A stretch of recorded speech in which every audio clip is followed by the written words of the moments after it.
This is ECG paper. It is made up of vertical lines and horizontal lines. These vertical and horizontal lines make small boxes and large boxes.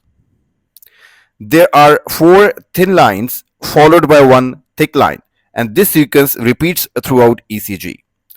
There are thin lines between the small boxes and thick lines between the large boxes. One small box in ECG paper is equal to 1 millimeter. It's a square. So width of the one small box is equal to 1 millimeter, and height or depth of the small box is also equal to 1 millimeter. Five small boxes make one large box. The width of the one large box is equal to 5 millimeter. Similarly, height or depth of the one large box is also equal to 5 millimeter. Look at this ECG. This is P wave.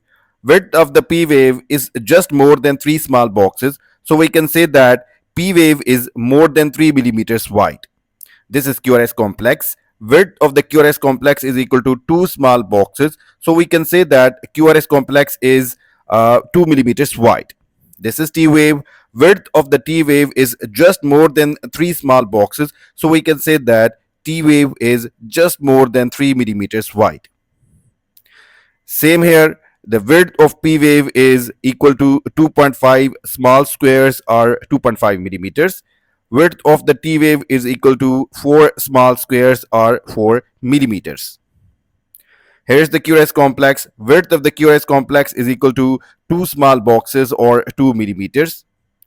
Here the width of QRS complex is equal to 3 small boxes or 3 millimeters. And here the width of QRS complex is equal to 1 small box or 1 millimeter. Now remember that this straight line between the P wave and QRS complex is called as PR segment. From here till here, this is called as PR segment.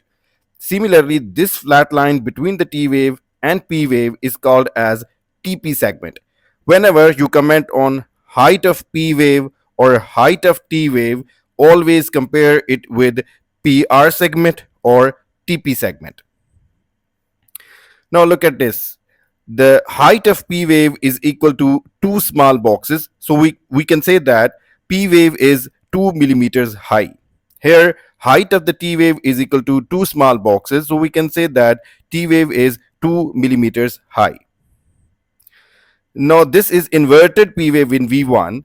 It is below the isoelectric line. And here we will say that depth of the P wave is equal to 2 small boxes or 2 millimeters. Here T wave is inverted in V1. So we will say that depth of the T wave is equal to 2 millimeters.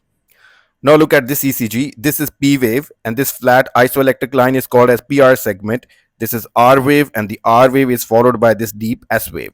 Here you will see the depth of S wave is equal to 1, 2, 3, 4, more than 4 large boxes. Now look at this ECG.